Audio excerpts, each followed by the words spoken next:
Where do you want to sleep, Dr. Chalice? That's a dumb question, Miss Grimbridge. Hello, huge movie fanatic Nate, stopping on by. This time I'm coming at you to do a fan commentary, also known as a Nate Watching, or the other way around if you like. Nate Watching, also known as a fan commentary of the now classic Halloween 3 Season of the Witch. Got my Scream Factory Blu-ray all ready to go, and I think we'll just pretty much get into it after I say, if this is your first time listening to one of these, for obvious copyright reasons, I don't show any of the movie. It'll just be a blank screen, and I don't show any audio of the movie. It'll just be my voice talking about what I'm saying. I do encourage anyone listening to this to play the movie back, kind of sync it up with my audio if they so choose, but it's possible that people listening to this might be big enough fans of this movie where they can tell what's going on just by listening to my fan commentary. So, having said that, why don't we just not waste any more time and get into Halloween 3? So, I'm going to press play, 80s Universal logo coming into focus, and MCA company.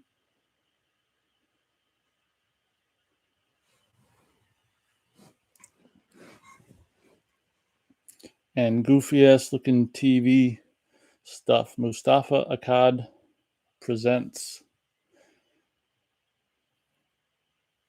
This is actually, in retrospect, really cool.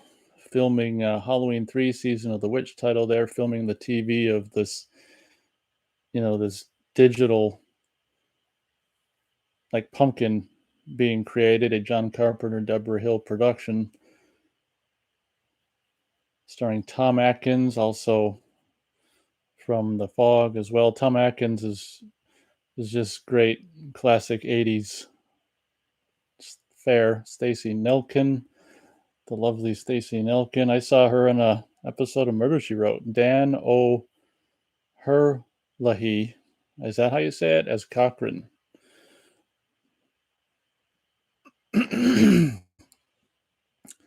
But this is the third and final, I guess, until the 2018 Halloween movie John Carpenter had anything to do with, and Deborah Hill. Deborah Hill, she was a part of this, wasn't she? But after they basically killed Michael Myers for all intents purposes in Halloween 2, I guess they figured, well, since they got, they're pretty much created and I would imagine kind of own the rights or to the Halloween franchise name at the time, they probably figured, well, let's do a third movie, but we'll have it be a completely new story, which at the time I can understand not being very popular. And when I was a kid getting into the Halloween movies, I can't remember if my dad and I rented this like in the late 90s or late 80s, early 90s or not. I would imagine we saw this. And okay, yeah, produced by Deborah Hill and John Carpenter. I would imagine we saw this, and I kind of just tried to forget about it. But written and directed by Tommy Lee Wallace. If you watch the making of, kind of with the interviews and stuff, it's revealed that like Tommy Lee Wallace didn't really create the story. It was like someone else or something like that. I find that weird that it's not even necessarily, I don't remember all the details, but I don't think it's like 100% his story. And even though it's credited as written by, I remember I was at a buddy's house in Halloween 1989, and he was a fan of this, and he probably had it on tape, I would imagine. He showed me some of this, like the beginning of this. I think he kind of just had it playing in the background, and I remember watching the beginning of this, and when the guys in the suits are like chasing this guy in the car, and the car pulls into the shot, and I can't remember. Oh, I think initially when the car pulls into the shot, it's two people in the car, and then it pulls away and then pulls back later, and there's just the driver because the one had gotten out. But my buddy was like, "Yeah, that's Michael in the car." I don't know if he believed that or he was just trying to, make me more interested in the movie, because obviously at that time I was like, I knew there was no Michael in Halloween 3, and I probably didn't really want to watch it. My dad and I may have seen it already at the time, but I remember watching or had my buddy playing this on Halloween night in 1989, and I don't think I watched very much of it, but I can just remember watching this early scene, and because the guys in the car are so far away, you can't really necessarily, and especially if you think of tube TVs, non-high or non-standard or non HD. Yeah, see, because right there, I mean, when the car pulls in, it's like in pan and scan, even you wouldn't be able to necessarily know that that's not Michael in the car or whatever. He's just like, yeah, it's Michael in the car. But I, uh, as I said, I would imagine my dad and I saw this in the late '80s, early '90s, but I actually didn't really start giving it another chance until probably '98 when the Good Times home video DVD came out in North America. They came out. First Halloween came out on DVD in '97, and then 2 and 3 came out the following year, '98, on Good Times home video DVD, and it was quite the big deal for me and indeed for the movies on home video because I mean Halloween 2, it's the first time I'd ever seen Halloween 2 and 3, or as far as I know, I mean, I don't know if they had really even been available in widescreen until then. But even if they had, it's the first time I'd seen Halloween 2 and 3 in widescreen. So, having that, even though, we don't hear it or I didn't hear it, I know it's there, that little music stab when there's a kind of a jump scare when he comes in contact with that robo guy. I can say it's a robo guy because we've all seen this movie before. It reminds that John Carpenter did the music for Halloween 3. So, he not only produced it, but he did the music in association with Alan Howarth, I would imagine, once again. And this is around the time when did Christine. I can't remember if it was a year after Chris. I don't remember. Was Christine 81? It's hard. I don't remember. Oh no, that was the thing. So maybe this is right around the time he was doing Christine. So a lot of the music in Halloween 3 actually sounds like the music he did for Christine. See, that's I think that was Dick Warlock who came out of the car, the driver, I think. So I guess in a sense, my buddy was right by saying Michael Myers is in this movie. He's driving. I wonder if that's what he meant, because Dick Warlock does play one of these robots, and Dick Warlock played Michael Myers in Halloween too. So I doubt that's what he meant, but I guess if you look at it in those regards, Michael Myers is in Halloween 3. 1 hour later at the gas station, this scene's kind of creepy. The thunderstorm here that kind of reminds me of the gas station in Halloween 4. Now we're being informed on the TV here that one of the stones from Stonehenge has been stolen. Can't imagine that would be a very easy feat, and one watching the movie might not quite understand why we're getting that little bit of information. It's kind of not really necessarily, you know, it's just kind of there. It doesn't necessarily mean it's a vital part of the plot. It's just kind of there before the silver shamrock commercial here. These have become classic shamrock commercials that are advertising not only the three masks, but I don't remember if it mentions the big giveaway or whatever. But of course, the Silver Shamrock Novelties is the made up company that makes the skull, pumpkin, and witch masks. The big three, the Halloween 3, terrifying masks to choose from. Power goes out at the gas station. This guy's got a chin to end all chins. This is actually kind of a creepy part right here. When the power goes out and it's raining, you almost expect Jason to pop up. But I think we could mention right here that once again, this film looking pretty high class. Once again, Halloween, the first three Halloweens were filmed by Dean Cundy. So, that's kind of a cool little bit of whatever that word is, consistency in the first three films. First three John Carpenter, Deborah Hill produced films. Also, the consistency of the John Carpenter music in the first three films is kind of fun.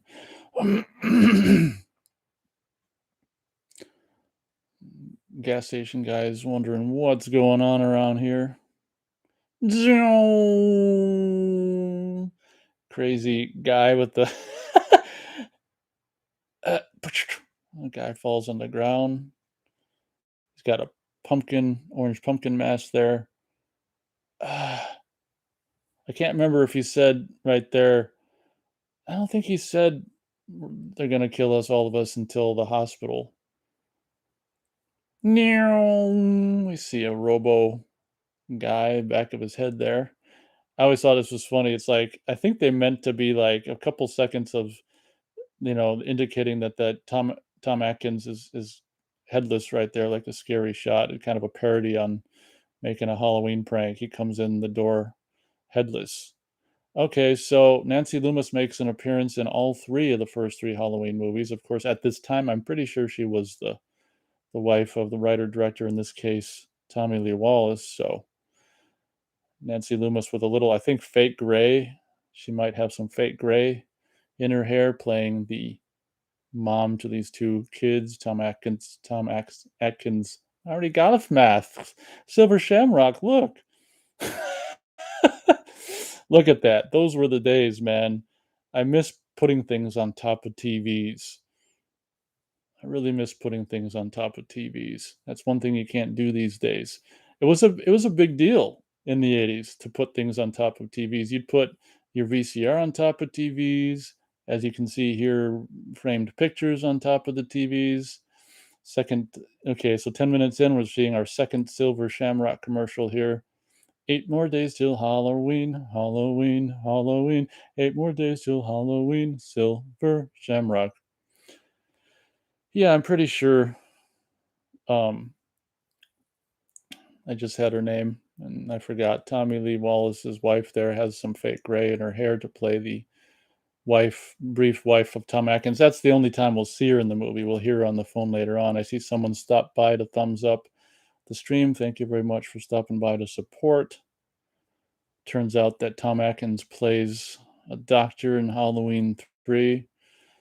I think this is where it's crazy because, like, 11 minutes into the movie, we see for the third time the Silver Shamrock commercial. Isn't that insane? So it's 11 minutes into the movie. 8 more days till Halloween, Halloween, Halloween. That wakes him up. You can see the head going back and forth out of focus in the back there. They're going to kill us. All of us. Gas station guy's like, I'm out of here. Tom Atkins is gonna give him some drugs. What else could you hope for in a hospital? It's kind of funny how Halloween 3 at the beginning of it kind of takes place in a hospital when so much of Halloween 2 took place in a hospital. Can you imagine like a fan going to the theater to see this and just like hated the hospital aspect of the second movie and just being like, fuck, this one's in a hospital too. I mean, yeah, not a big hospital enthusiast. As he puts his arm around the nurse and she smacks. Oh wow, he smacked her ass first. Yeah, the good old days when you could joke around with employees of the opposite sex, and now that kind of shit is just unheard of. God, the 80s were so much better than now. So Tom Atkins goes into work, administers some drugs, has a cookie, and he's gonna take a nap. What a life. So we are seeing the empty halls of Halloween 3. We've got some bow legs there. Walking.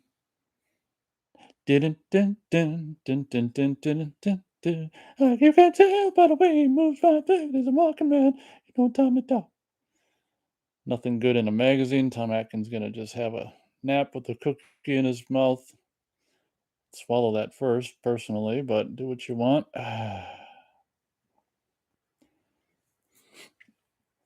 So obviously, I was a kid and wasn't really a horror fan when this movie came out. But I think word around the grapevine is Halloween 3 probably wasn't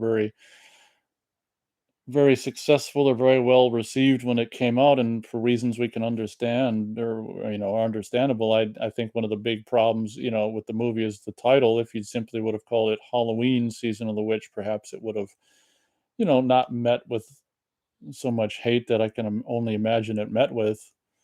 Room number 13, that's really, really good. There we got some guy looks like some televangelist there. He's a robot though. We don't know that yet. Gloved hand on his over his mouth. He's still got the pumpkin mask. This is funny how this is like almost Hitchcockian with the separate shots. Okay, fingers, pinching fingers, eyes closed. Mask drops on the ground. That's the gouge, eye gouge, nose gouge, feet, fake head, toes, kind of like Halloween. We've got a new sculpt of this guy's new face. It's a nose job there.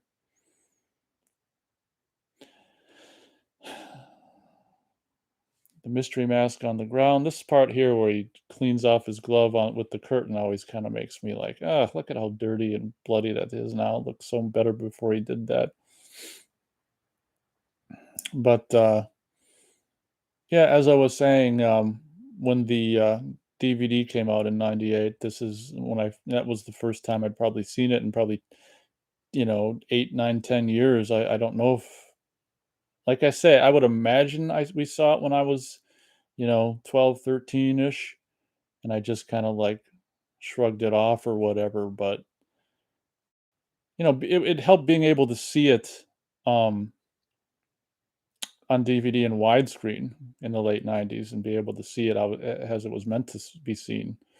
And by that time I wasn't, I was more open. When you're a kid and the first two Halloween movies are all about like Michael Myers and Loomis and all this kind of stuff, and even Laurie Strode. Hey, dumps petrol on his face. Atkins.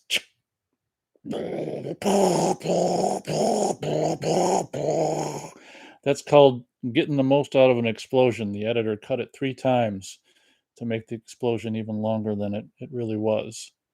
At this point of the movie, I can only imagine what the hell the viewer is thinking. It's just like, God, this guy's very inhuman, kind of robotic mannerisms, and then he just pours gas on it, on himself and blows the car up. I'm not too sure that I don't. I guess it's like spectacle, but as a writer, filmmaker, I don't know. I guess it's spectacle. What's the to have the robot do that? Why not just have the robot like drive away? It's kind of really, if you think about it, kind of ludicrous that the robot did that, because all it did was leaves behind evidence that it wasn't a guy, that it was a robot that'll be kind of discovered later, too late. But wouldn't it make more sense to have the robot get in the car and just drive away? I mean, Tom Atkins wasn't in a car, or he would have been able to just get away if he drove away. So it's kind of ludicrous, but it's kind of, I mean, if the guy just drove away, it wouldn't be as like, whoa, what the hell's going on, as him dumping gas on his face and blowing himself up in the parking lot. So as we can tell now, I think, Tom Atkins was just talking to his wife, and as we can tell already, kind of by the little bit of interaction he had with his wife, he's kind of like a drunk, doctor drunk. She says drinking and doctoring, great combination. I don't think he's a very good dad to his kids. He kind of, you know, he just takes them for probably every other weekend or something like that. And when he feels like it, when he's, doesn't feel like going to the bar or whatever. So he's Sunday the 24th. I can remember watching this with a buddy of mine it was actually Halloween Eve in 1999. And oh, Stacy Nelkin, even with clothes on, look at how she fills out that little sweater. Oh my God, look at that. So anyway, let me finish my story. I can remember watching this Halloween Eve, 1999, with a buddy. We were watching the DVD, and I think it was the first time he'd seen the full widescreen version. And we were watching it. And I was like, "Holy crap!" And it turns out that the dates that are in this movie, like the date that was just shown in the days lined up on in 1999, like it was the same. Halloween was on the same day that it is in this movie, and so on and so forth. That was kind of cool. But here we got the sultry, sensual, sexy ass Stacy Nelkin, who apparently was up for a role in Blade Runner, like I think Daryl Hannah's role. And I can understand why Daryl Hannah got the role, but I would have made another role for Stacey Nelkin to be in it as well. Just be like even if it was just like a one scene part or something like that. But it's funny how you can see why she was uh, a an idea or a thought for Pris, because later on in the movie she does the robo thing in her face, really well. So I don't know if that's why she has a face that can really do the robo thing, the blank robo face really well. So Wednesday the 27th, coroner's office here. So that's what I'm saying. So in 1999, the 27th was also on Wednesday. Tom Atkins and some nurse here who they probably had a fling or something like that, I would imagine. She kind of probably still has the hots for him and would be open to any advances, I imagine. It's kind of indicated, I think, later on in this scene. But Stacy, Tom Atkins, and Stacy Nell can really make this movie easy to watch, especially Stacy Nelkin, if you're into women. But Tom Atkins is classic early '80s stuff, Fog. I'm not a huge fan of the Fog. I definitely prefer Halloween 3 to the Fog, but Tom Atkins and Jamie Lee Curtis helped make the Fog easier to get through. But here we go. He's just buddy buddy with everyone, isn't he? What's so great about this movie is right after this scene here, we see him in his element at the bar, and it's still light out. Okay, so there he is. Is this a different day? Yeah, Friday the 29th. Oh, he's the first one at the bar while it's still light out. He's having a smoke and a drink in the same hand. We've got some nonsense cartoonish shit. The sound effects here you can't hear on my video or my recording, but the sound effects are funny. Hey Charlie, can we have another station?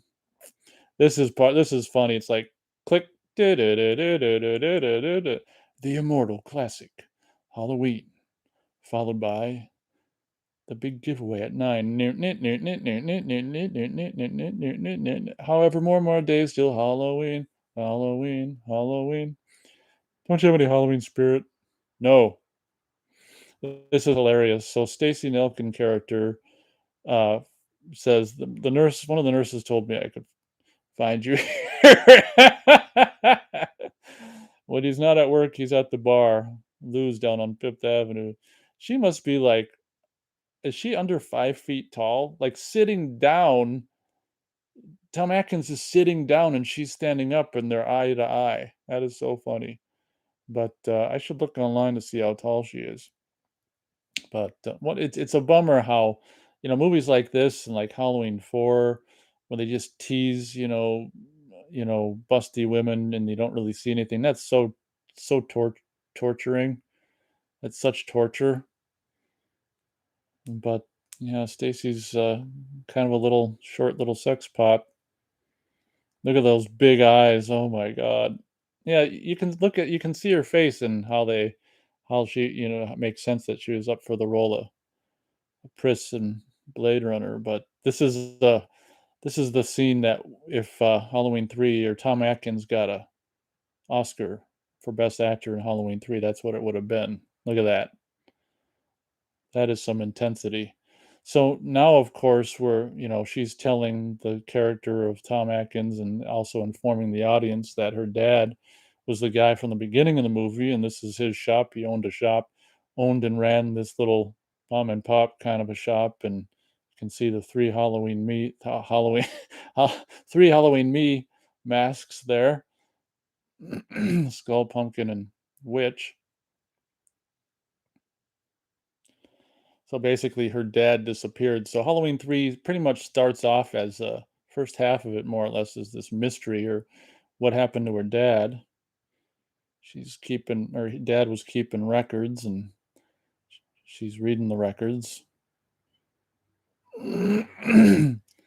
It is kind of interesting now looking at Tom Atkins, just the kind of man they portray him as, like, I don't know, like, Laurie Strode in the first 2 Halloweens was more or less the main character of, well, maybe not so much the second one, but, she was just wholesome, kind of a decent person, and the main character in this movie is Tom Atkins. He's just like this, I don't know, like a slacker, doctor, drunk kind of a guy who, he's separated from his wife. I didn't mention that. And he'll just kind of go off with this young chick and on a trip with a six pack of beers. And as he's now telling his wife, well, I think they're still married but separated. I can't remember if they're separated. I don't know if that ever comes up, but probably if they're not separated, they're divorced or whatever. They're not still married. I wouldn't assume. I wouldn't imagine. But this is, Tom Atkins' character. He's got a six pack there. The all important necessity for this character. I forgot what I was saying. Now he speeds off in a car with this young chick to try to solve her mystery here as we just hit 25 minutes into the movies, panning over the TVs. I wonder how many people like walked out of this movie, went to the theater to see it, and like I can imagine like this part of the movie, just people walking out, like just is that like the fourth time you saw that commercial, even though you're just seeing a little bit of it. It's just like, oh my god, I'm walking out. This is ridiculous. But this is what I'm talking about. Now, this movie, Halloween 3, was filmed in California, and it also takes place in California. So, unlike the first two movies, we don't have to worry about or critique or criticize the fact that, the leaves aren't all, off the trees and on the ground and blowing around and stuff, because this movie is late October in California. And I would imagine this is how I've never been in October in I've never been in California in October, but I would imagine possibly this is how it could look. I don't know. But as they approached Santa Mira, now, I want to say that town name is from like, is that from Invasion of the Body Snatchers from the 50s? I think they took that name off of some 50s horror movie or something. It's kind of a Dublin Inn is kind of an Irish town, a proud Irish town. Looks like it just rained. There's a kind of a shot like Mike could be Michael Myers. I bet if we'd made it this far into the movie at my buddy's in 1989, it would have said that's Michael Myers. Of course, you couldn't prove it. It isn't because you can't see his that there's no mask or whatever. Imagine having Michael Myers wear a suit and a tie. Stacy Nelkin feels like a goldfish, but this is the town of. There's a security camera, little predictive programming for what the world was going to end up being like in decades to come. Stacy Nelkin felt like a goldfish. I can remember this particular model of vehicle that they're in right now was in the late 90s, early 2000s, is kind of like what, I don't know, like probably teenagers and 20 somethings had. They were driving around like a lot of, like it seemed like they were almost like the kind of cars that would drive around with the hip hop stuff playing with the subwoofers or whatever. At the time I was called them a gangster car, but it seemed like a lot of, the more shady persuasion were, kind of idolizing these cars in the late 90s. Like, of course, you don't see these around very much anymore. They're collectors, but we've got Dublin Inn, Rafferty's Deluxe, Rafferty's Gas. This is funny. They're all pretending like to be a couple right there. I want to know how tall. It's cozy, it's quiet, and the price is right. I want to know how tall Stacey Nelkin is and her breast size. The shower is good. Had new pipes put in last year or whatever. It's like he's selling the room. It's like he's just going to be there for a night or two. So yeah, so basically Halloween 3, as we just saw him, Tom Atkins find her dad's signature in the register, Harry Greenbridge. as I said, the first half of Halloween 3 is like a almost a mystery, trying to these characters trying to solve this mystery of what's going on with the disappeared dad. And oh, there's Mr. Cochran now. Got a, I would imagine, an expensive Cadillac at the time. Waving. It's Colonel Cochrane vision. Ah, a great man, Colonel Cochrane. A true genius. Here we go. This is what I call the shit family. And in Sleepaway Camp 2, you got the shit sisters, and I've always called, and since the late 90s, I called this the shit family. It's his buddy Cupfra. I don't know how to pronounce his last name. Wife's bending over there. Buddy Cupfra San Diego. That's Mrs. Buddy. Is that what she said? And this is little buddy. Is it busted? I think now does this kid don't go in the street? I think this kid flips him off. Boing. Oh god. This is look at that beautiful blue sky. Oh heavens, yes, thank you, sir. And have a pleasant stay.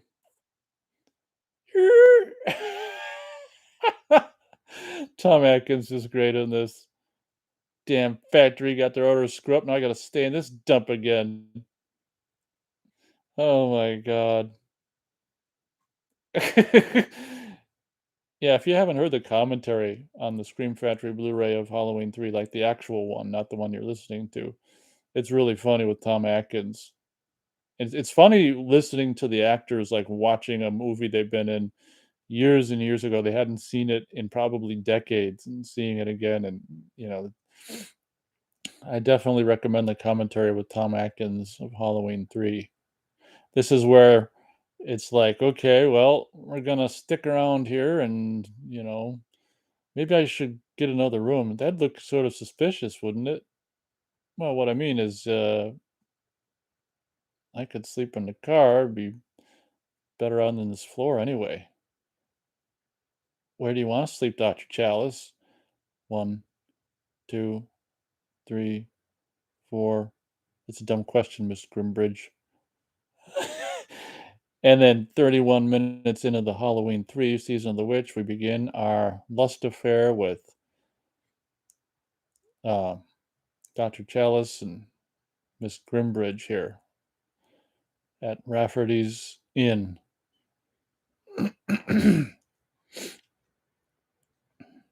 Now, this voice on the speakers here is probably the same voice from the woman from the voice who does the voice for Escape from New York. Kitten, sleepy kitten, dragged in.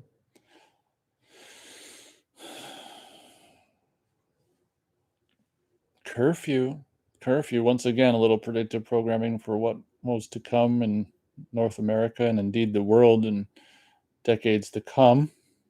There's a day for night shot of the Santa Mira sign we just saw. Okay, legitimate night, night for night. Dun, dun, dun, dun, dun. I can hear the music in my head, even though I can't hear it, in real life. There's a security camera. Do we see it now? No, there's a cat. Meow. Cat jumping off a fence. I think we actually later on we do actually see what the security camera is seeing. Is it right now? No, it's not right now. I think later on we do though. And it's this, like freaking Atari 2800, really crapo vision. It's funny. Here it is. It's like PXL 2000 Fisher Price video camera from the 80s. Actually, it looks worse, believe it or not. Dun, dun, dun. It's probably supposed to be night vision. So, of course, those 6 beers that he brought probably have been exhausted before they even showed up in Santa Mira. So he's got to go to the drug. What's it called? Liquor store and get another bottle of booze here. Jump scare. Boom. We got a wino scaring the shit out of Tom Atkins. I ain't got no diseases or nothing. You mind if I have a drink? The bottle looks pretty heavy. So basically, I mean, at this point, okay, so there has been one on-screen kill. At the very beginning of the movie, Stacy Nelkin's character's dad. So at this point, this is what you call slasher film, introduce a character and then just basically kill him because it's 33 minutes into the movie and we got to have a kill, otherwise there'll be no kill until later on. I can't remember when the thing with the kids in the room or the kid in the test room is, the test room A or whatever with the Cupra family. The classic scene of the reveal of what is behind this plot and what's really going to happen. I'll talk more about that, when we're. Hey, Cochran, fuck you. No, no, don't matter to me. This guy's a good bum. I'll talk more about the whole grand scheme and stuff when we get further into the movie. But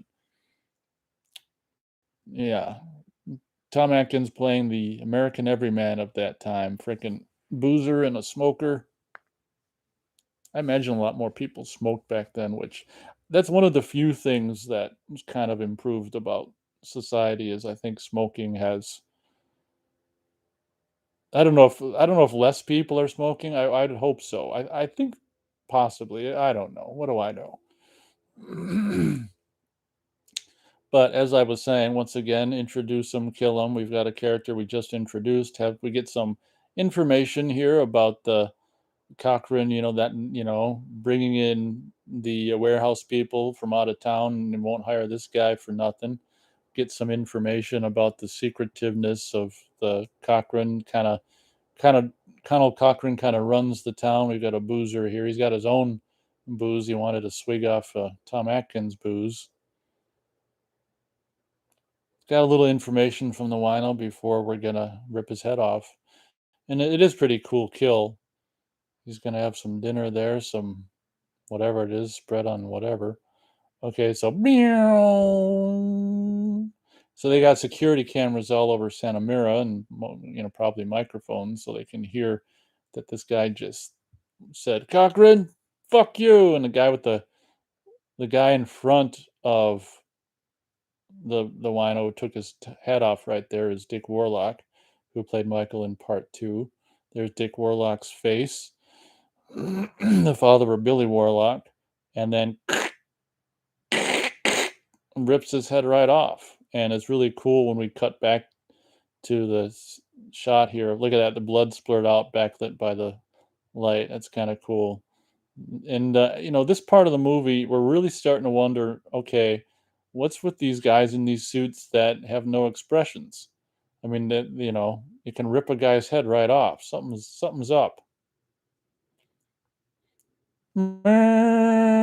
Oh, sorry. Jump scare. Coming up here will be a basically what's called product placement, or I don't know if anyone else calls it that, but I think that's what it's called. A Coke commercial here. She's drinking a bottle of Coke, and there's going to be this woman who's going to show something. And one side of the frame, if you're watching this along with me, or even if you're not, will basically be just the Coke bottle in one hand and the object we're looking at on the other side of the screen. Yeah, so once again, Dean Cundy here, beautiful nighttime exteriors, really high quality. Look at that Coke bottle in one hand. I will give him the fact that, the Coke bottle wasn't in focus and it wasn't like the full word. It was just like the beginning of Coke. This woman is another kind of introduce some kill 'em character. It's funny, I never necessarily thought of that.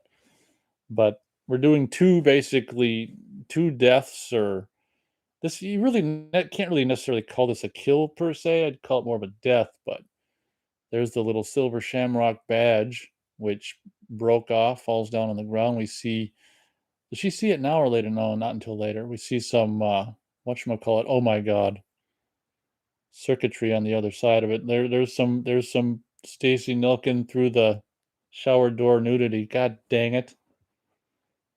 And right here, if you slow-mo it, boom, you can see a little boob there. But, yeah. She's really pretty damn sexy. You can see the boob hang there through the shower door. It's just like, oh my god! I gotta control myself. So this woman here owns her own shop. I guess it was pretty more common in the 80s.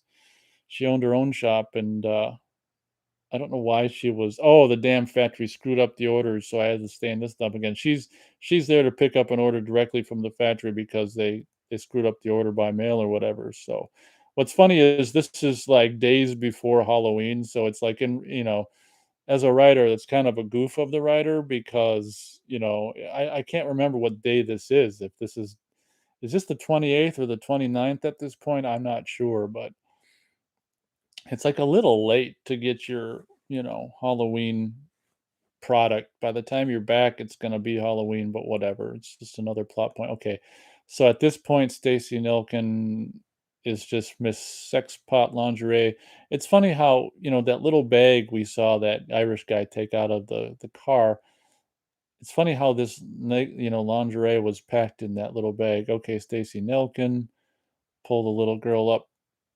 Okay, so she lays down on bed. Now this is kind of a yeah, God, it's kind of like a tease, we don't really see anything, but God, it really makes you wonder, like, was her nipple really in his mouth?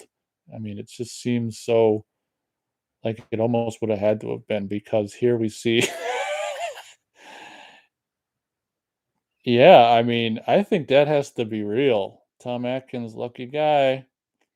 It's so funny there because if you listen to the audio when he starts sucking on the nipple, I think she's like, "Mm, mm."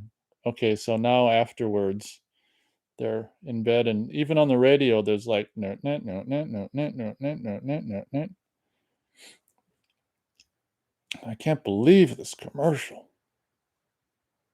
Yeah, I wanna know how tall Stacey Nelkin is. I keep saying that, don't I?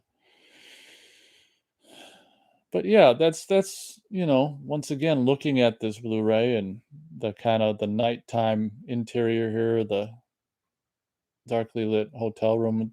Dean Cundey, man, if you want him, he's a good one, or was. I don't know if he's working much these days, but he was a good DP in the day. How old are you? She's older than she looks. Wait a minute. Wait a minute. It's funny how he asks after the fact, conveniently.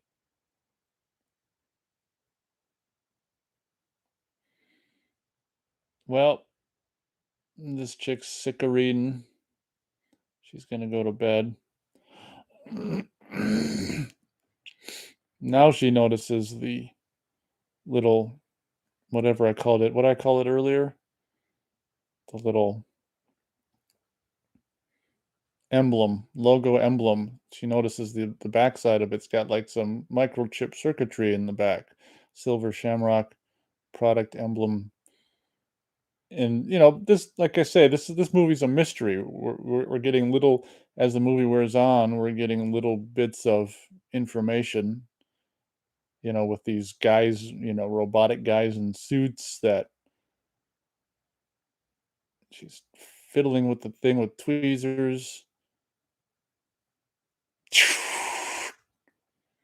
Stacey Nilkin sitting on his lap. Tom Atkins had a couple of fun shots with Stacey Nilkin in this movie. Okay, so here's some more insight into what a part of this mask can do to a human face. This is probably, yeah, probably the goriest little thing that happens in this movie. We've got a basically her mouth just has been fried away and like a big huge bug crawling out of her.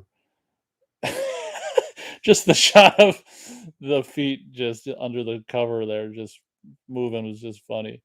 But if that doesn't scare you, I don't know what will. And now it's a bummer here. Like in this movie, you actually kind of see more of Tom Atkins naked than you do Stacy Nelkin. We're gonna see if you ever wanted to know what Tom Atkins' ass looked like in this time in history, look no further than right there. Oh golly.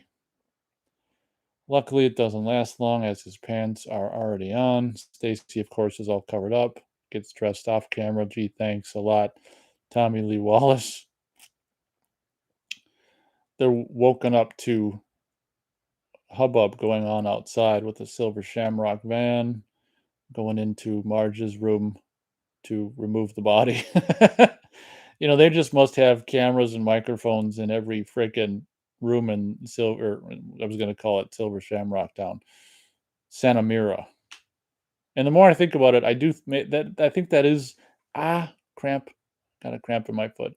I think it is the name of the town in the original Invasion of the Body Snatchers.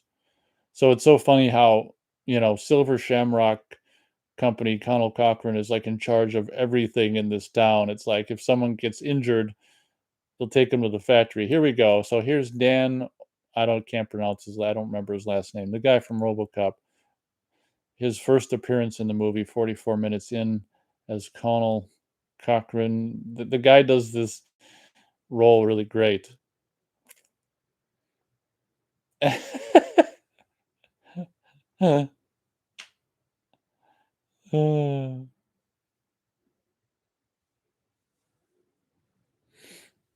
We overhear a word of a misfire. What happened? Misfire. Tom Atkins isn't going for it, but Stacey Nelkin's like, let's lay low here. Let's not. God dang! Look at how cute she is. Let's not stick out. Too late. Tom Atkins already did. Yeah, the more you look at Stacey Nelkin's face, the more you understand why she was up for Pris in Blade Runner. Like I say, it's too bad that they didn't just make a separate role for her, even if it was just one brief part where she could have just been a side sex bot character.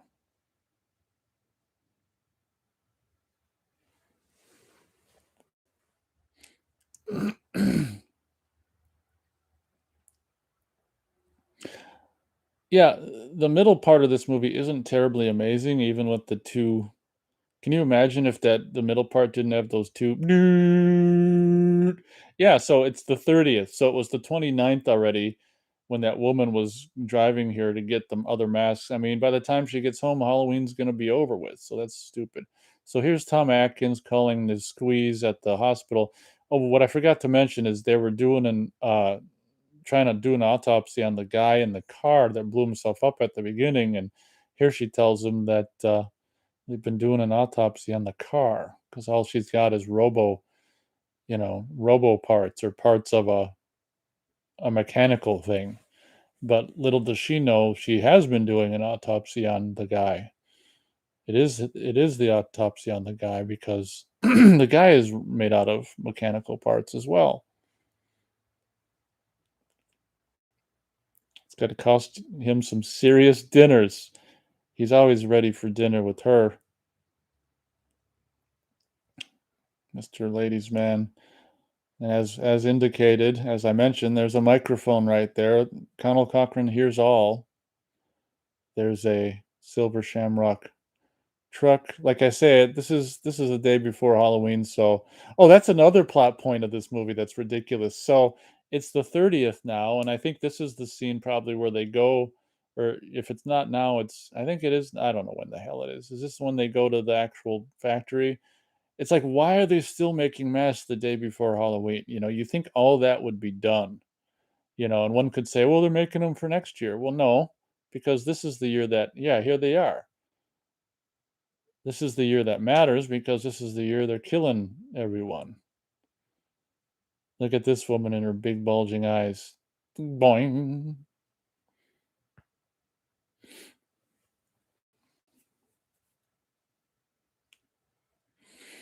Look at Stacey Nelkin's big, big eyes.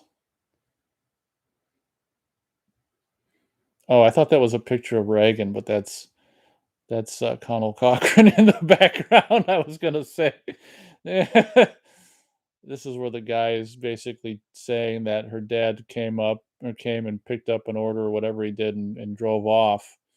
That's what they're telling her and at Silver Shamrock Novelties. Here's the whatchamacallit, the shit family, aka the cup. I don't know how to pronounce it. Cupra, Buddy Cupra. I don't know. Family.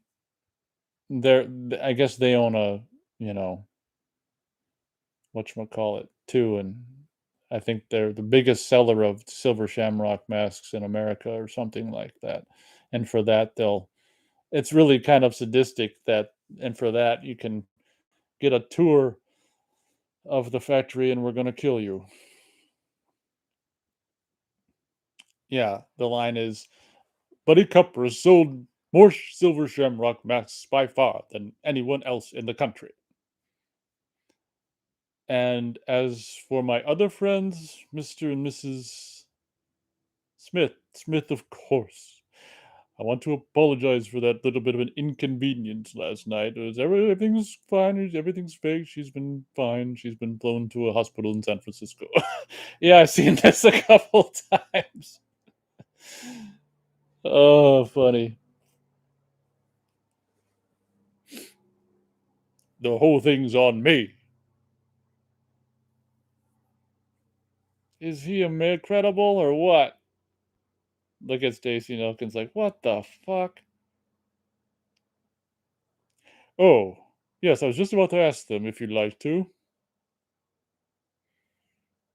Oof, Stacy Nelk.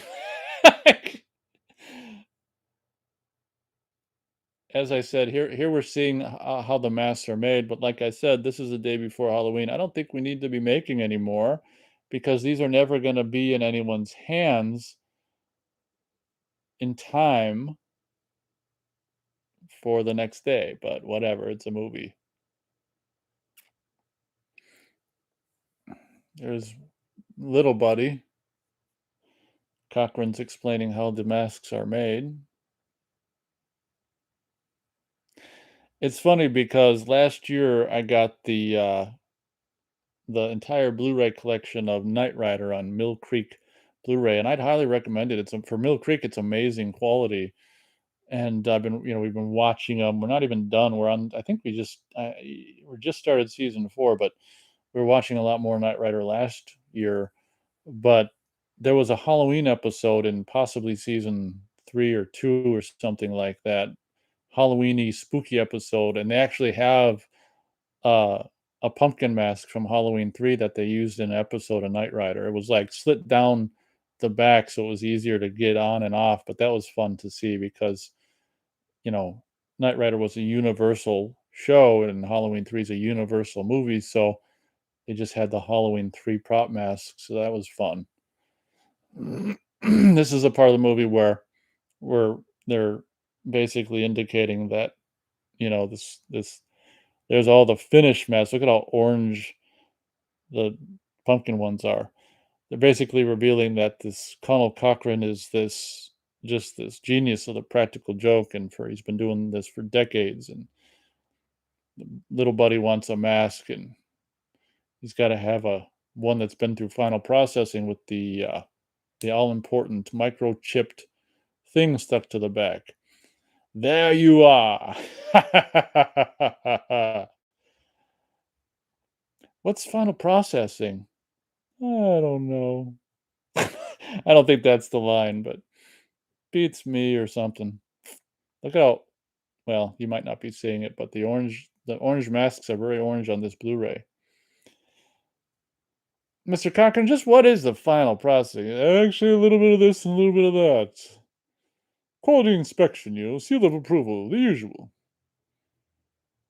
And of course, a little trade secrets. Oh, I'd sure love to have a look. Ha ha ha ha ha. Sorry. Not even a peek for your best salesman, just one little look. Of course, this is how you can always the excuse. I'd love to, but a lot of the stuff involves volatile chemicals. We wouldn't want to get anyone hurt. Final processing above the door, no admittance on the door. Here's Mrs. Shit family talking to God. Look at how short Stacy Nelkin is. We can tell here, steady cam, look at that. There's a agent on the roof. Tom Atkins is noticing an agent just standing between two semi trucks, Riggs, aka Riggs. Now Tom Atkins is gonna. I think we better be going, dear. I just saw a couple of men that were oddly familiar. I said it too early. Looks like the man that murdered your father. The guys just in suits standing around like mannequins. That's so funny. So here, of course, is gonna be revealed Stacy Nelkin's father's station wagon with a tarp kind of half-ass over it. So as she runs towards it, of course, it's robos. These guys in suits just come out and this trade secrets. Look at this look. This look of evil. He's like a pope. He looks just like that pope that came before the current pope that's going on right now. That evil pope that made those evil faces. Aw, Cuddles. Stacy needs a little. I think we should call in the Marines. He's probably having some booze there in the glass, I'm sure.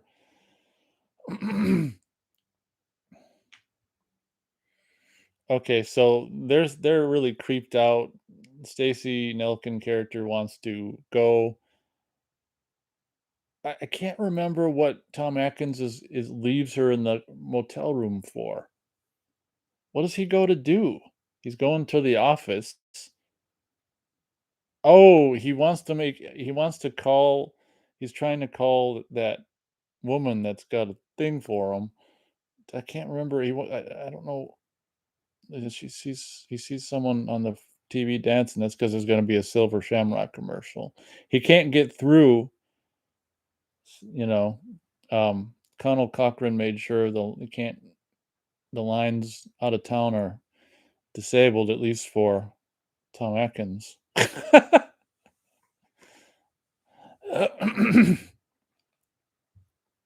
Wouldn't want him to get any more pertinent information.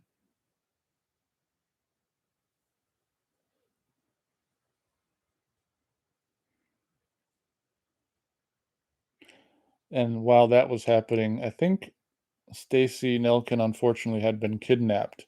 That's the last time you'll see, I think, normal Stacy Nelkin, unfortunately. So you only have like, well, not even an hour of her, as it's like 56 minutes into the movie at this point. She's already been kidnapped. This is the scene here. Okay. Bow. This is the scene later on when he's outside and a car approaches in the distance. There's a musical cue that's like right from Christine, right out of Christine. As the Robos smash the door down, he goes out the back. Dick Warlock front and center, I think, more or less. So I think when like no, not right there, but like later on, maybe here, I don't know, but it sounds like Christine. They've got Robos all over the town with the Silver Shamrock logo on the doors, I think. Got some. I don't know if it's still Panaglide in this at this time, but it's a steady cam regardless. Tom Atkins doing some stunt work as he drops to the ground there. Oh, okay, yeah, that's them bringing. Uh, I can never remember the actual character's name, so we'll say Stacy Nelkin. So this is the last we see of Stacy Nelkin. Well, until there it is. Another there's a. That's the last we'll see ever. What is that strange booth he's in with that strange device nailed to it, and he's got something up to his ear? We see kids that in the 80s and even the 90s, that was a phone booth, and we even had them in the early 2000s. You'd put this thing in called a quarter that, before it was nothing but digital currency. We had physical money back when we had physical movies on physical media. It was the era of physical things. You'd put a physical coin, that's physical money, into a physical phone, and you'd talk to someone physically on the other end of the line.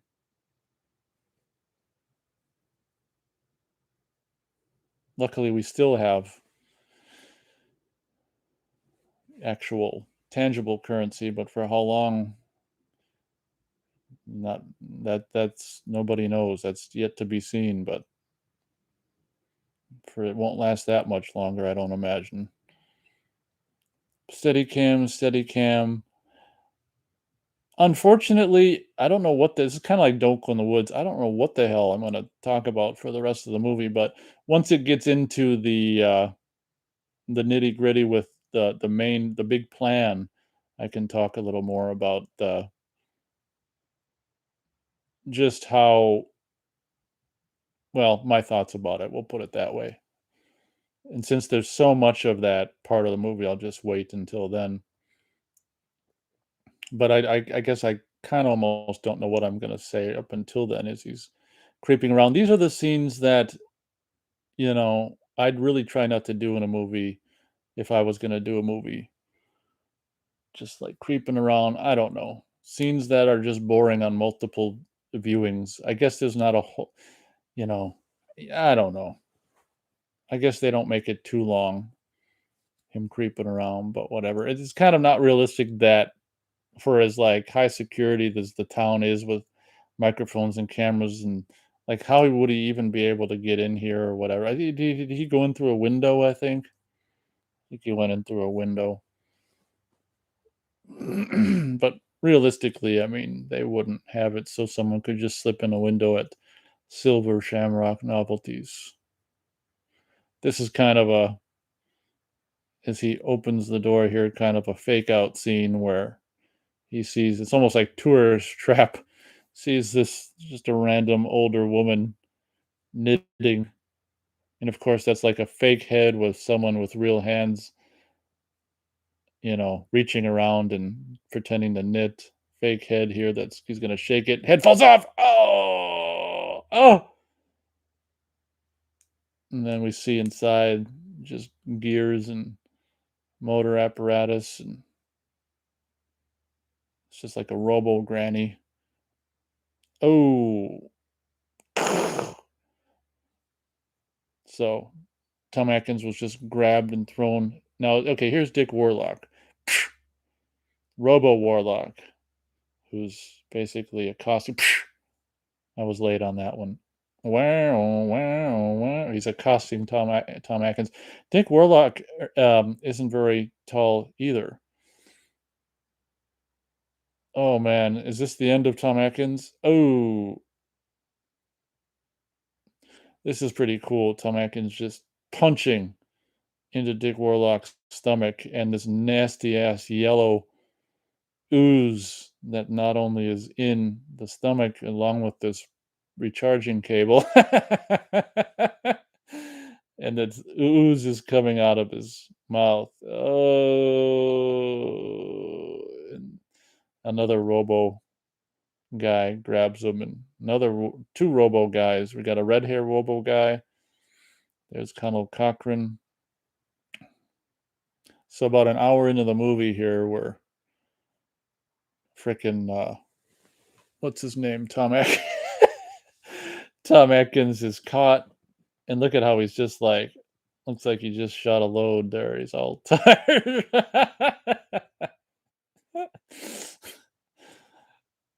Oh, Mr. Chalice.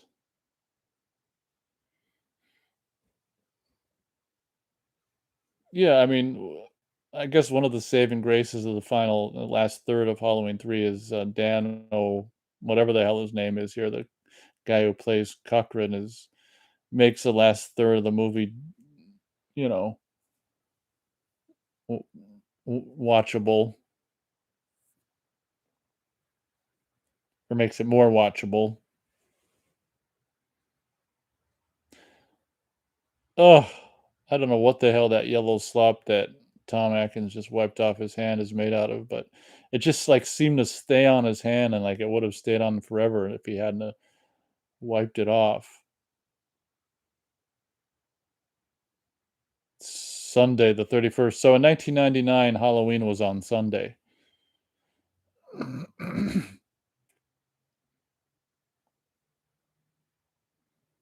Holy shit. Does it work out like that this year? I can't I can't remember. Shit. I should have checked before I did this. I almost want to say it works out the same way this year.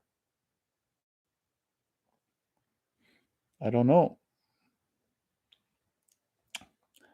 Once again, final processing. Okay, so this is a scary ass kind of metal area of the factory, and this is where Cochrane reveals that basically at this point we know that these are robots, which are very wonderfully duplicating the human experience. And I would imagine this because there's Dick Warlock again to his left. Is this another uh, Dick Warlock one? Because I would imagine it's another Dick Warlock robot because he just destroyed one of them. So this must just be another one, I would imagine, not the one he punched into the stomach. But it's funny how old Dick Warlock was when he played the 20 early 20 was he I can't remember how old Michael Myers was in the first couple movies, but I mean Dick Warlock was like in his 40s or something or 50s and he's playing a early 20 something in a mask.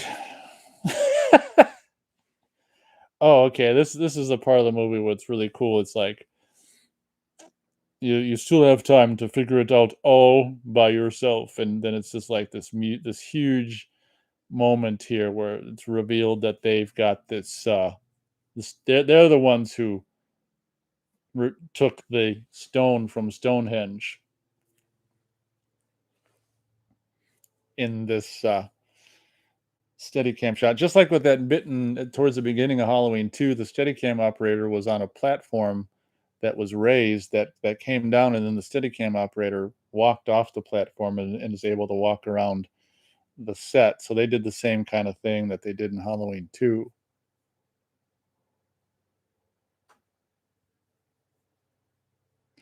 This is kind of a really cool part of the movie where we don't quite know what the hell is going on, but it's just like, holy crap.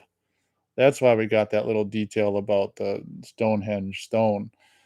And it's like, I will give the movie props for that really cool, just subtle detail about just showing that news report at the beginning of the movie about the stone, the stone being taken. And at that point, we don't necessarily think as a viewer that it's going to have anything to do with the movie's plot. It's just something in the background, kind of. But it turns out to, have something to do with the plot. So that's really a cool detail to just throw that in there at the beginning of the movie as something that may or may not have anything to do with the rest of it. And it's funny how this will come into play later for Tom Atkins' benefit. This little control area here where all these screens are like in a circle. So that's supposed to be Stacy Nelkin, but they magically were able to recreate her, you know, inch by inch in a robot as a robot. And I would imagine it's the robot who's laying on that gurney in that video image on the screen.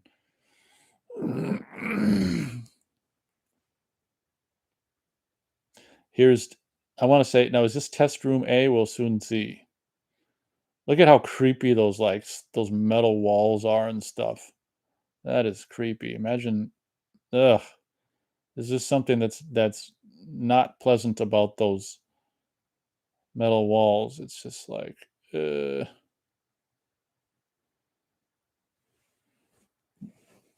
she's gonna withdraw the curtains to see metal wall. Robo guy gives him a pad of paper and a pencil. Okay, this is where it's gonna. Yep, test room A.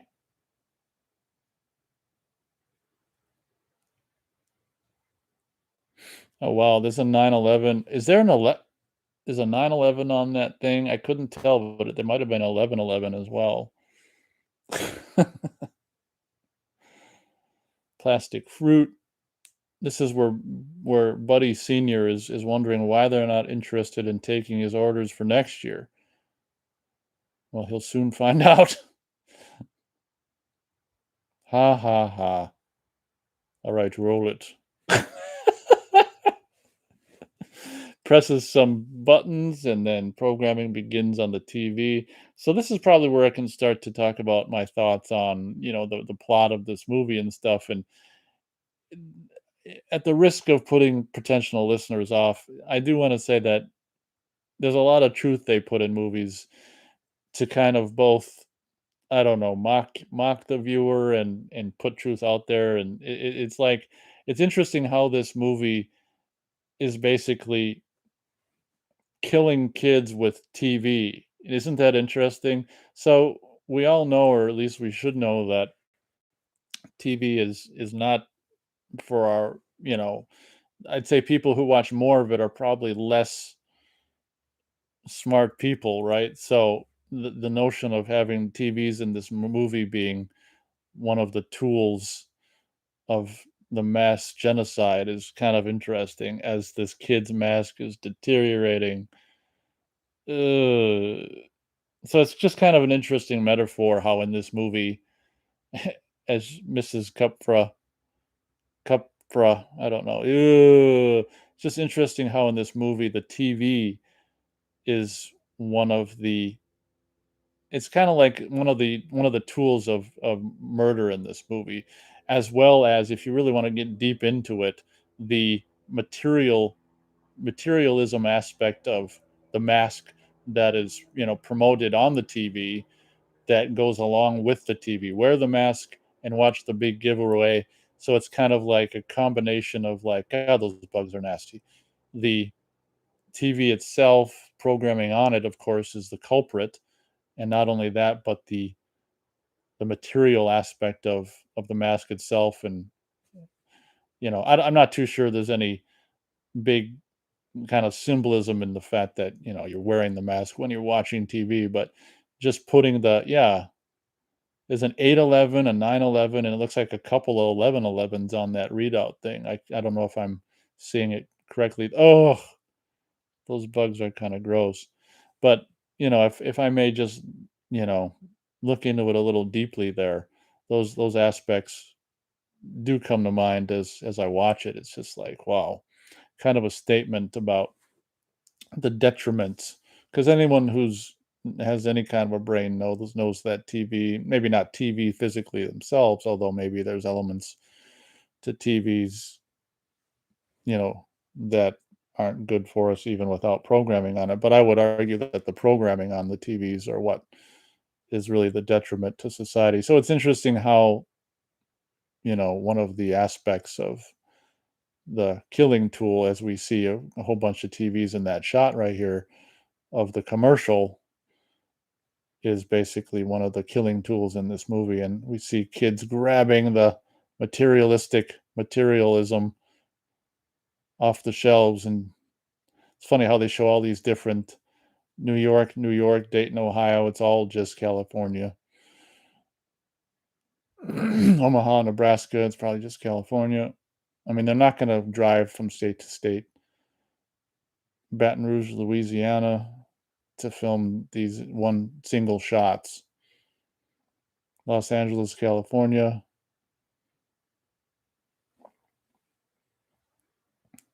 This is your little montage of Seattle, Washington, Halloween night, and dun, dun, dun, dun, dun, dun, dun, dun. There's a van driving through town. Go home. Don't miss out on the big giveaway. There's Tom Atkins' kids from probably just that scene from the beginning of the movie. Phoenix, Arizona. There's basically the poster, the silhouette of the trick or treaters against the dusk sky.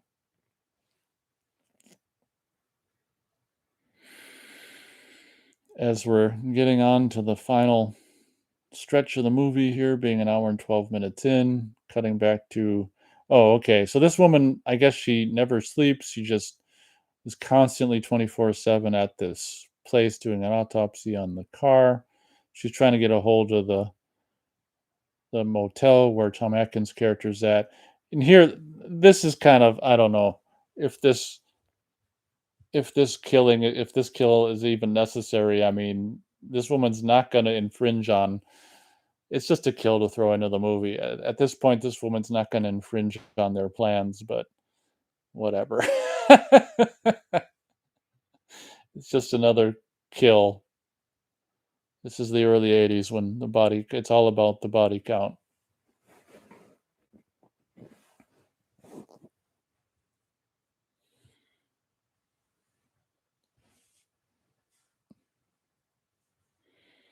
Uh-oh, man in a suit. And it's also interesting how all the murderers are men in suits, you know?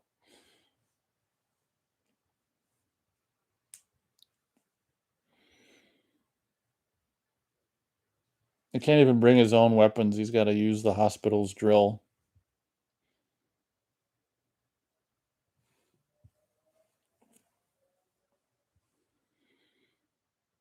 Yep, not too much to say as this murder scene approaches. She's fiddling with stuff here and probably remembers that something like this was I don't know what her she has a revelation here, and I don't know. She never really says what it is, but she's like, "Oh my god, this is probably a humanoid android," because she's seen the burnt innards of a humanoid android before, I guess. Right here, she's like, "Oh my god." So she's gonna call who knows what, Superman or the authorities. Oh, give me the sheriff, please. Okay, so that's the killer waited until that moment to attack. This is a kill that is just completely off screen. Grab the battery powered drill.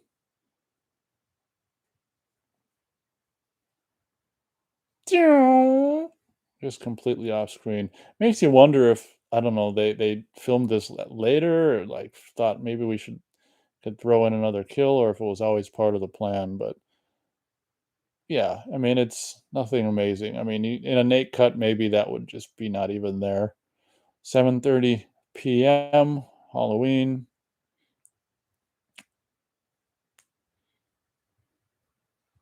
Dun dun dun dun dun dun dun. Okay, so Tom Atkins is all strapped to this whatever this is chair. This is the famous scene where what's his name? What's his name? Connell Cochran gives it all away. And once again, the fun of TVs from the 80s, he's gonna put the skull mask on top of it while he says, "You don't know much about Halloween." I said that late. But you can't put anything on TVs now. Maybe you could drape a towel over it or something, but it's just like one of the things I miss. So if once if I can get, as Cochrane is telling his devious plan here, if I can get a little more serious for a minute, basically, they're putting the truth in this movie, Halloween 3. I mean, the first two movies are, not so much about I mean, it's just about a killer going around killing people, where Halloween 3 is just much more scary in the sense that it's just like if you know anything about the way the world really works and how the way the people that run the world operate, like all this stuff is true, you know? I mean, look at all the needless wars and all the needless this and that, which, more or less you could call just excuses for human sacrifice. And it's interesting how you know, he says, in the end, we don't decide these things, the planets do. They're in alignment. I mean, so that's a lot of truth in there. I mean, the people that run the world, I mean, they're 7:47 back there on the clock. They're very just based on astrology and occult inf information and, have this kind of ritualistic way of going about things, and that's this thing about Halloween 3 that's scary. Oh, 7:49. It was just 7:47, so now it's 2 minutes later within 15 seconds. But it's funny how they're playing Halloween on the TV. The big giveaway is, after Halloween.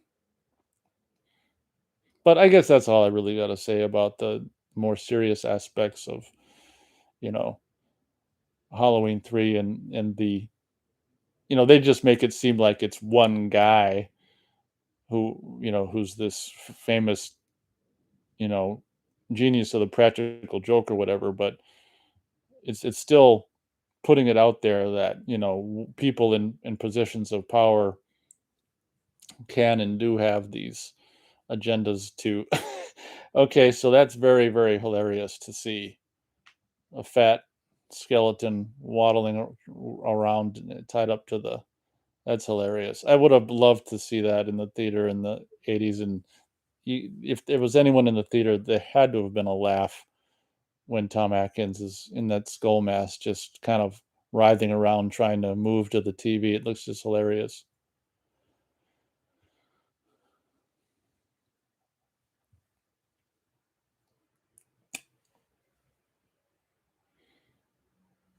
Dun dun dun dun dun dun dun.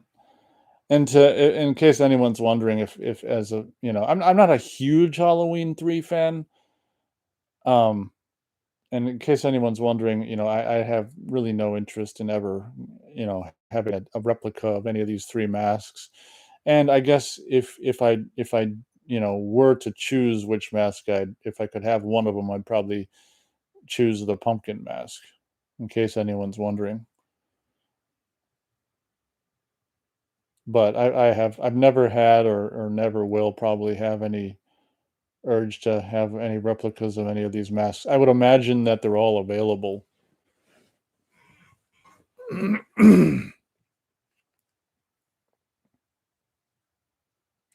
It's hilarious. I kinda was blabbing during it, but he takes the mask off and just on the first try, just throws it up in the corner of the room where the camera is and just gets it right on the camera first try, and now he pulls off this big vent. He's gonna do a Mission Impossible 811.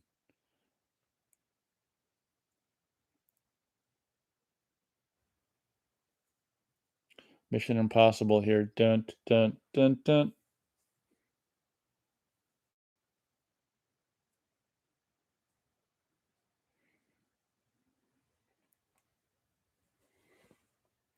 So, you know, I would kinda regard this, him trying to escape as kind of the boring stuff, like just looking around that is not necessarily amazing on repeat viewings, unfortunately, but what you gonna do?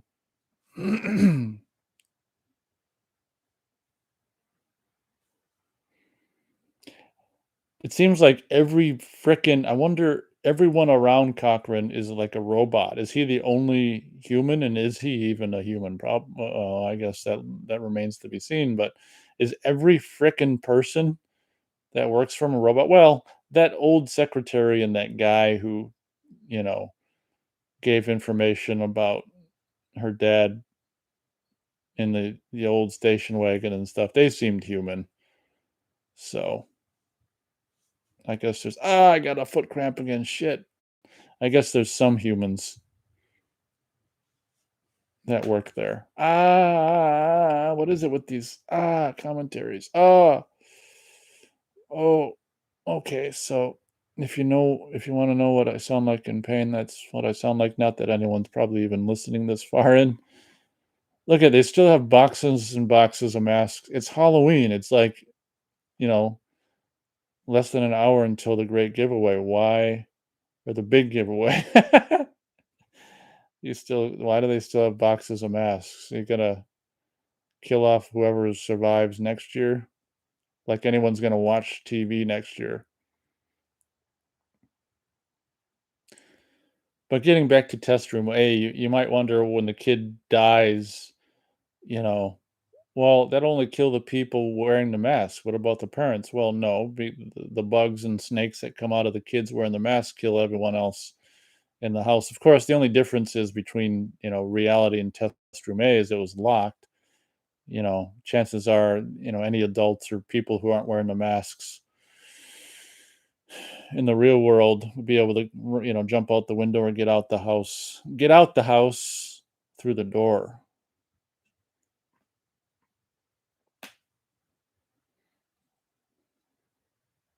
This part's actually funny where he actually got a hold of his wife or, the mother of his children. I don't know if it's his wife, whatever, mother of his children, ex-wife. And she thinks he's asking for help, and she's just pissed off that he's such a deadbeat dad, and she thinks he's drunk, and that was funny. Nancy Loomis. Okay, Stacy Nelkin, Robo Stacy, Robo Nelkin. And what's funny about this, I mean, I guess maybe it's not that goofy that she doesn't really have anything to say, but of course she never says a word from, you know, being rescued or anything like that. There's no hugs or anything. But I guess, if you're in a hurry. It makes you wonder, did they manufacture these corridors with these really creepy ass cold, metal walls, or if there was some place they found and were able to film? But that's I don't know if it really ever occurred to me how kind of cold and creepy those corridors with the metal walls and stuff are. Pretty ingenious sneaking by with using the rolly rack of masks and stuff, being on the other side of it. Makes you wonder, I wonder what a huge fan of this movie would think. Did they design and construct this Stacy Nelkin robot just in a matter of hours, or did they where they start work on the robot as soon as they saw her? Of course, these are details that aren't meant to be, thought through very deeply, needless to say. But yeah, watching this creeping around stuff, I mean, obviously, this isn't incredibly entertaining on repeat viewings. Tom Atkins is realizing that this is a box of silver shamrock, um, microchip logo labels or whatever you want to call them. So he's gonna devise a plan to take a bunch of them up above the control center. And to the movie's credit, they actually did show Tom Atkins look over and see the guy, how the guy actually started the video when before, the video that killed the family. So to the movie's credit, the movie showed the characters watching someone turn it on. So it's not so fake that he knows how to turn it on here because he saw someone do it earlier. So I really like it when movies cover their asses like that. It's like, well, he saw someone do it earlier, so he can do it now. It is funny seeing those blinking lights that have no purpose on that thing other than just to blink. And he just presses what he saw the guy press there. And let's turn this knob, and now he's going to start the Silver Shamrock big giveaway video, the murderous video that kills people if the Silver Shamrock logo tag with the microchip inside is anywhere, I guess, in the close proximity to the screens. And like I said earlier, all these screens are in a circle, convenient circle, and everyone is working inside the circle. So now he's going to go up there and dump all these out. I guess it's maybe if you want to bitch and moan about this scene, like, why can't they turn off the video? Oh, all the robots are just being sparks, psh, psh, psh. And there, once again, Dick Warlock with the shit coming out of his face. I mean, out of his mouth, the green. It's not green, it's yellow goo. Now, see, I wonder if maybe those technicians are human. They don't have yellow goo coming out of their mouths. Maybe the human technician is just kind of working among all these suited robots. Maybe he became a robot. Okay, here's the circle.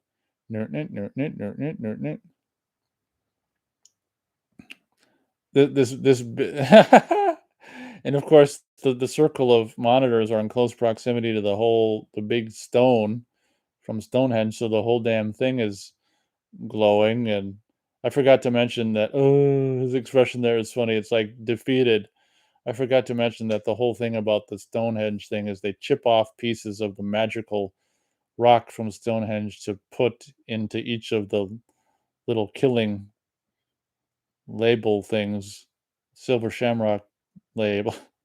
This part's funny where the beams are gonna go from the both ends, just gonna fry Connell Cochran. And look at that funny ass fake head that just glows and just disappears. I don't think I really noticed that the boxes with those, microchip label things kind of blows up. That's kind of a bad optical there of like the silver shamrock thing on fire. Those are kind of bad opticals, in my opinion. All right. Tom Atkins is like, we got to figure out, even though they burn the place up and they escape, that doesn't mean, you know, everything's safe because they gotta he's got to figure out a way to shut off so they don't play the commercials because the masks are all distributed. And if all the kids are frickin' at home watching the commercials, or not the commercials, but the big giveaway thing, video, here we go. Here's our audition for Blade Runner. Oh man. Robo Stacy. Oh, scratch. Bam, car hits the tree. And the trunk opens. That's a safety feature in case you've got someone in the trunk.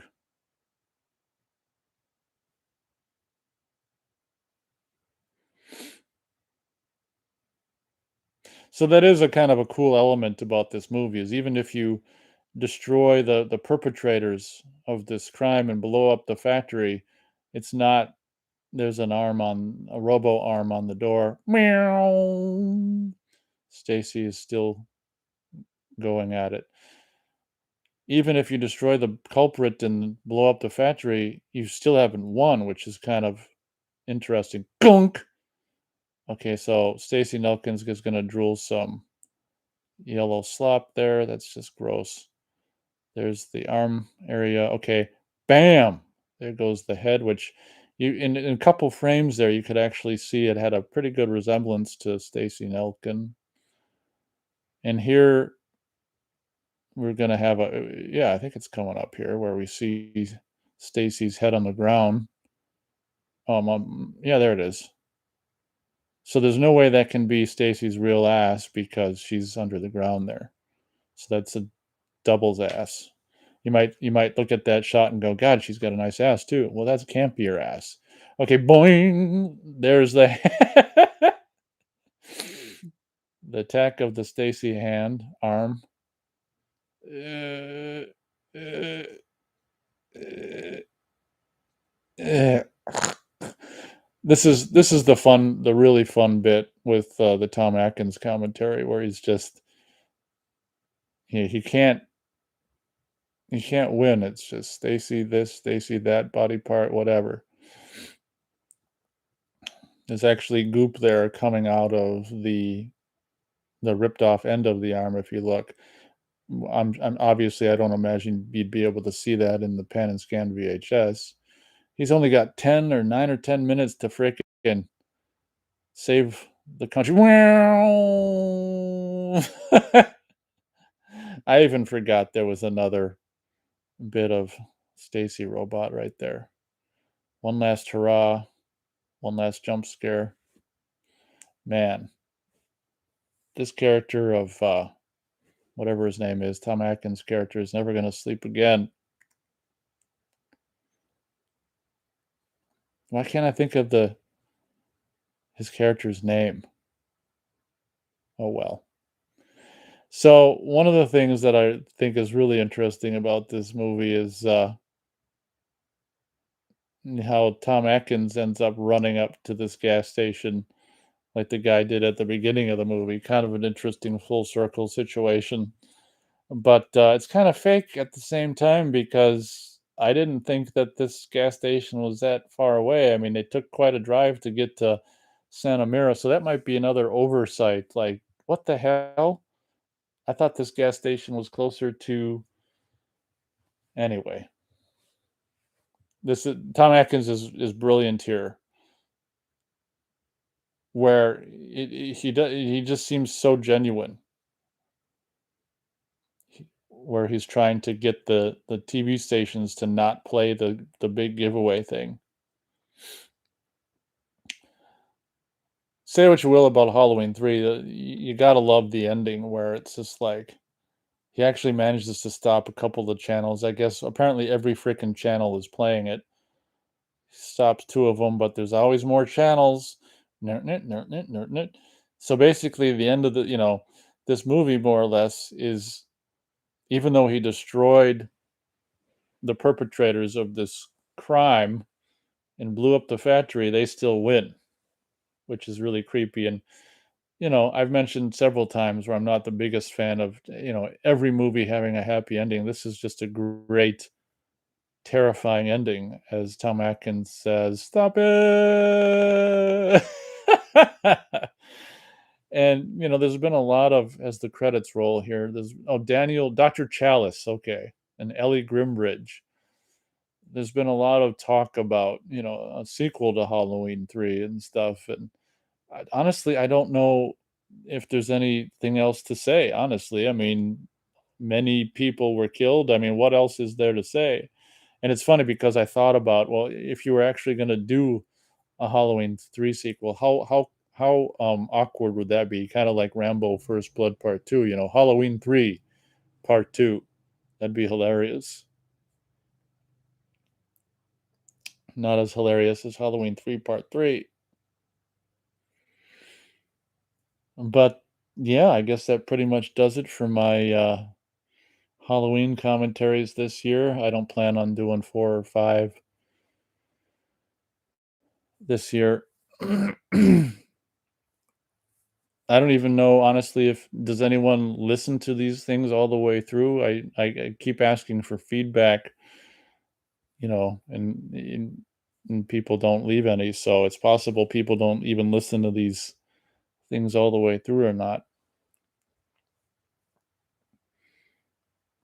Feedback would be nice if anyone wants to provide feedback in the comments, if people actually listen to these, if I'm just wasting my time doing these, I mean, they get clicks, but I mean, do people just listen to a little bit and go away, or what? It'd be nice to have some feedback. We've got Dick Warlock as stunt coordinator there.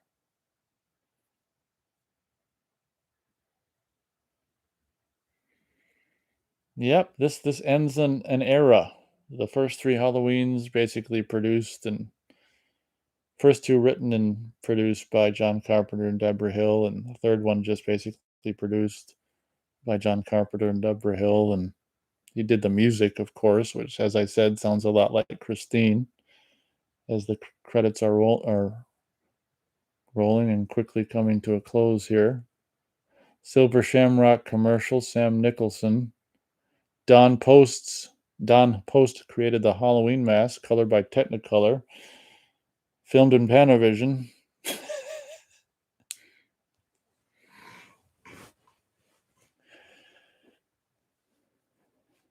Oh, okay.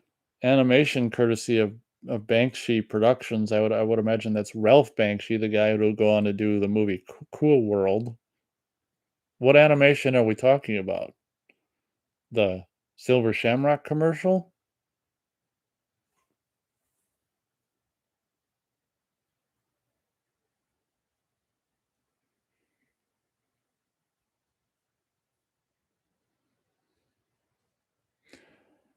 This motion picture has been rated R. Well, I guess that pretty much does it. If anyone actually listened to this whole thing and has made it all the way to the end with me, thank you very much for doing so. Like I said, if someone's actually listening to the end here, feel free to leave some, feedback in the comments. Do you have, obviously you're hearing the end of this. Did you actually listen to the whole thing? And if so, did you enjoy it? I certainly hope so. Guess that'll pretty much do it with the Halloween 3 Season of the Witch commentary. I am trying to end it. Happy Halloween.